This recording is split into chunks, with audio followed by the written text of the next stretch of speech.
But I don't want the people in my book to be like paper tigers. I don't want it to be a straw man. I don't want it to be an easy thing to criticize. Because I'm really, especially as I write, kind of more and more, in my early notes, it is just, here's my cool individualist protagonist, and here is the society of conformists that she hates. But as I actually write the book, it goes way more the other way, of like, I don't want them to really be doing anything wrong, you know, or nothing crazy, nothing really unacceptable. Everything makes sense, especially for them. And it's just this outsider that can't fucking wrap her head around it and is in a bad place and wants to take it out on them, basically. Because I hate it when there's these like books that are about ideas and the characters are thin. It's so disappointing. I mean, the classic example is Atlas Shrugged. I really do love Ayn Rand books. I know it's very contentious, a lot of people don't, but I totally understand why they don't. Like, I read Atlas Shrugged when I was 17. At the time, like, great. Like, I wanted something that clear, and where it just seemed nice and clear and simple and understandable, this view of the world that I could grasp onto, and kind of gave me something to make things seem clearer. When I was a turbulent teen, I didn't know what the fuck is going on.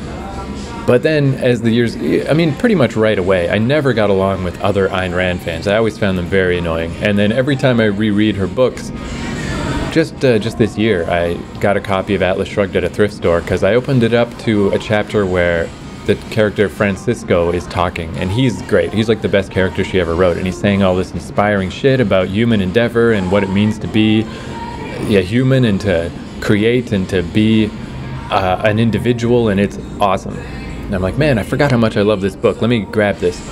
But then reading it, it's just so tiresome because all of the bad guys are fools. They're just so one note and so one-dimensional and so foolish. And it's just like, there are some arguments, there are some ideas in this book. There's things about this philosophy that are cool.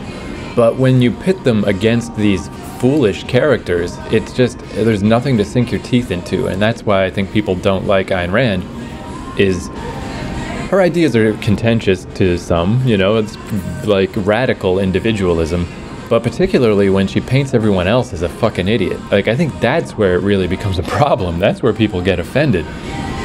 And that is something that, like, when I was younger, Ayn Rand and Frank Miller and writers like that, I liked their straightforward, simplistic view of the world because it felt like they had things figured out. Like, they could express things so clearly that I'm like, that's comforting. That seems so great. But then as I get older, I'm like, oh, wait a minute though. It's not that they have it figured out. They're just ignoring a lot of shit. It really is simplistic. It's like one-sided. So where that was comforting when I was young, now that I'm an adult, it's the kind of reverse. It's like, oh man, this person, rather than it seeming like they've got it all figured out, now it seems like they're just hanging on to the cliff with their last finger, and they just have to keep the blinders on, and they have to look at everything in this one-dimensional way, or they are gonna tumble off this cliff. Like, the people who seem strong, as you get older, you realize they are the weak ones. Like, they are the ones that are desperate. And it makes sense that I loved that shit when I was a teenager, because I was also desperate. You know, I needed guidance. But as I got older, I realized this is not the guidance that I need, because this is just going to guide you into a brick wall. You know, so I don't want my story to be like that. I'm happy to write a main character that is contentious and difficult and has hard opinions, but I don't want her to be right. You know?